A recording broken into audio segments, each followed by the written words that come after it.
Assalamualaikum warahmatullahi wabarakatuh. Jumpa kembali dengan Guru Bangsa Channel yang ikut serta dalam mencerdaskan kehidupan bangsa. Bagi Anda yang belum subscribe, silahkan subscribe sebagai tanda kerjasama kita dalam membangun channel ini. Klik like and share agar manfaat dari channel ini bisa tersebar lebih luas. Semoga sharing konten yang bermanfaat mendapatkan pahala amal jariah dari Allah Subhanahu wa Ta'ala. Amin ya Rabbal Alamin. Selamat menonton. Saudara, kali ini kami akan menyampaikan beberapa hal terkait dengan COVID-19 yang perkembangannya di Indonesia sangat memprihatinkan. Sudah lama saya tidak mengupload tentang konten terkait dengan COVID karena beberapa konten COVID saya di-take down dengan alasan tidak sesuai dengan standar komunitas dari YouTube. Cuman saya menanyakan tidak pantasnya di mana, karena konten yang saya buat semua terkait dengan atau berdasar dengan referensi yang ada.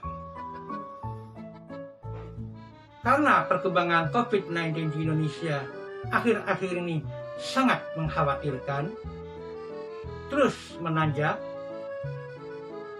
Di sisi lain akan ada momen yang bisa mengundang kerumunan masyarakat, terutama momen tahun baru. Oleh karenanya, izinkan saya menyampaikan pengingatan tazkirah untuk diri saya sendiri dan untuk masyarakat agar bisa terlepas dari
Imam Rabatib masjid kami, seorang dokter, kemudian seorang yang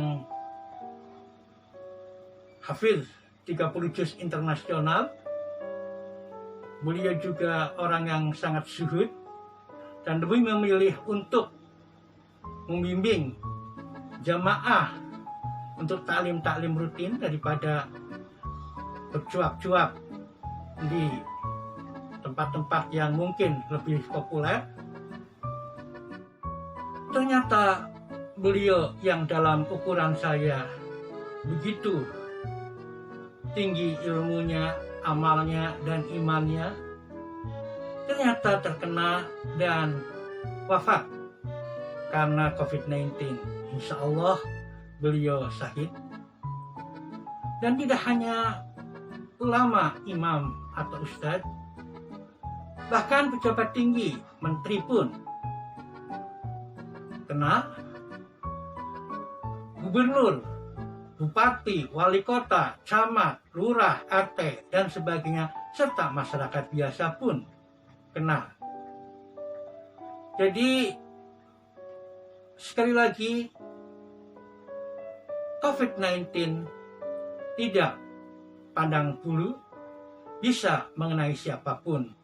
Oleh karena itu, siapapun perlu benar-benar memperhatikan bagaimana agar tidak tertular COVID-19 ini.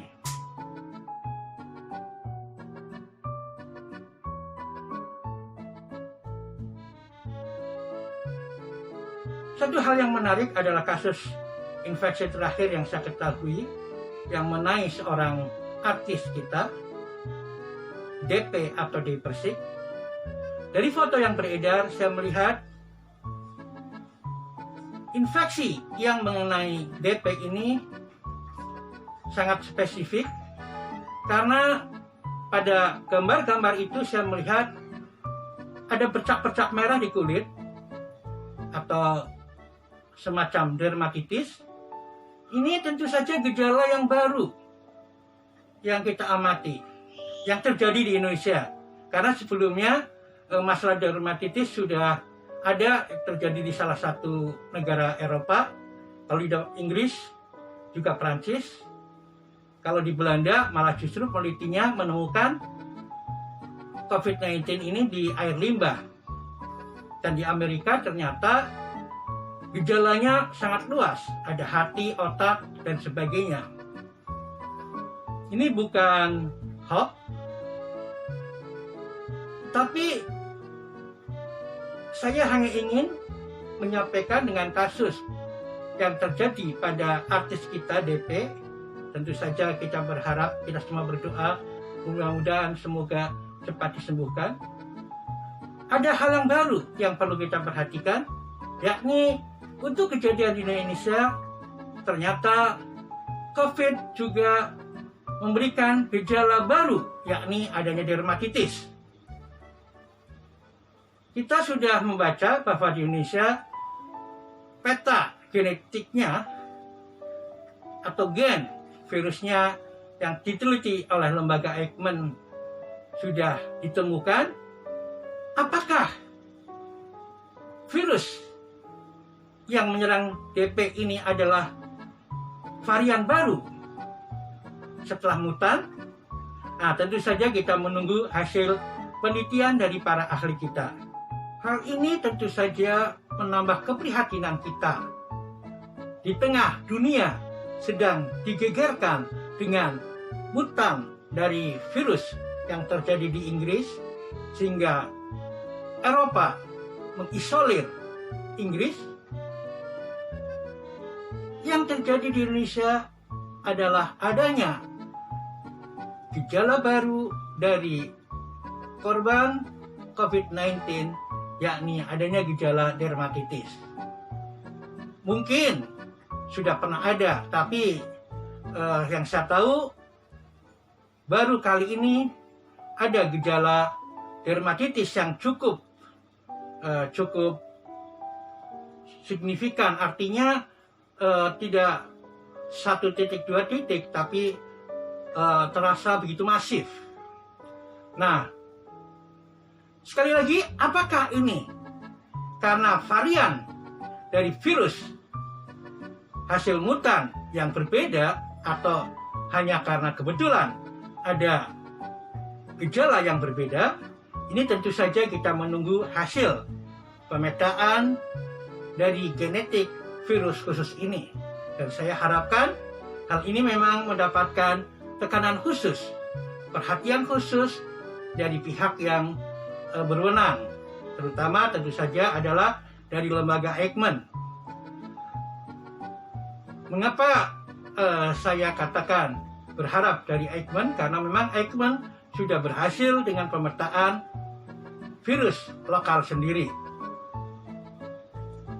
Nah, jika hal itu betul bahwa ada varian baru, ada varian virus COVID-19 baru yang terjadi di Indonesia, maka sebagaimana yang kita pahami, virus atau vaksin lama yang berdasarkan gen atau peta genetik genom dari virus-virus lama tentunya akan menjadi tidak efektif dan akan menjadi mubazir. Nah, oleh karena itu, hal ini harus menjadi perhatian kita semua Oleh karena itu adalah lebih bijak kita mencegah untuk diri kita sendiri, keluarga kita, masyarakat kita untuk tidak tertular. Nah, potensi penularan dari kerumunan-kerumunan yang terbentuk ini sangat besar. Ya, kita bisa melihat bagaimana Indonesia sebelum adanya berbagai kerumunan, entah kerumunan pilkada, kerumunan demo buruh, kerumunan yang lainnya. Itu kita melihat ada perkembangan yang signifikan lonjakannya. Nah, ini jangan sampai terulang lagi. Nah, tentu saja bagi seorang muslim, saya sangat ingin mengikuti apa yang Rasulullah tekankan, bahwa kalau ada wabah, jangan sampai kita masuk atau keluar ke daerah wabah tersebut. Nah, oleh karena itu jangan sampai kita menggali kubur sendiri dengan melupakan potensi penularan dari kerumunan-kerumunan itu. Kita harus memahami bahwa sebagai manusia memang kita kadang ingin bertemu, berkumpul, kongko-kongko karena lama tidak ketemu, begitu rindu. Nah, semua itu sebetulnya kalau kita kategorikan adalah bagaimana kita memuaskan emosi kita, memuaskan nafsu kita. Dan digariskan bahwa inna nafsa la'amaratun bisu. Inna nafsa la'amaratun bisu. Bahwa nafsu itu mendorong pada keburukan. Dan keburukannya adalah paling tidak kita melanggar prokes, dan lebih jauh dari itu kita mungkin tertular. Nah, oleh karena itu, rasa, emosi, nafsu kita ingin bertemu, untuk berkerumun, untuk berkumpul, untuk melepas rindu. Dalam kondisi yang semacam ini, perlu kita redamkan, perlu kita kendalikan. Dan kalau kita bisa mengendalikan, maka kita termasuk orang yang cerdas. Karena orang yang cerdas menurut Rasulullah adalah al-qayisu mandana nafsahu wa amila lima ba'da mauti. Orang-orang yang bisa mengendalikan hawa nafsunya. Nafsu ingin ketemu, ingin berkerumun untuk rame-rame. Nah, itu dikendalikan. Itulah orang yang cerdas. Sehingga dia tidak terdorong oleh nafsu untuk keburukan. Sekali lagi, adanya perkembangan yang memprihatinkan dari COVID-19 di Indonesia ini mendorong saya untuk ikut sedikit bertausiah, bertazkirah, mengingatkan pada diri saya sendiri dan pada masyarakat semuanya agar kita benar-benar memperhatikan. Ya, jangan menganggap remeh tentang COVID-19. COVID-19 bisa menyerang siapa saja. Dan oleh karena itu, siapa saja perlu melakukan hal-hal yang bisa menghindarkan diri dari penularan itu. Di antaranya adalah kita harus menggunakan social distancing. Kita menerapkan social distancing dengan tidak berkerumun, tidak berkumpul, tidak kongko-kongko bareng yang mungkin berpotensi untuk menularkan. Rasa kangen, rindu, ingin ketemu, ingin kumpul, ingin kongko-kongko adalah terkait dengan rasa, dengan nafsu. Dan nafsu cenderung untuk mendorong pada keburukan. Keburukannya bisa saja berupa pelanggaran prokes, tertular. Dan jika kita bisa mengendalikannya, kita bisa mengendalikan nafsu itu, maka kita termasuk orang yang cerdas. Karena orang yang cerdas adalah al-qayisu mandana nafsahu wa amila lima ba'da mauti. Itu saja apa yang saya sampaikan. Mudah-mudahan ada manfaatnya, dan Assalamualaikum warahmatullahi wabarakatuh. Saudara, Penemuan Amerika Serikat terbaru menunjukkan tidak ada pasien COVID-19 yang sembuh total. Meskipun telah dinyatakan bebas COVID, tetapi pasien disertai kerusakan ginjal, hati, dan otak.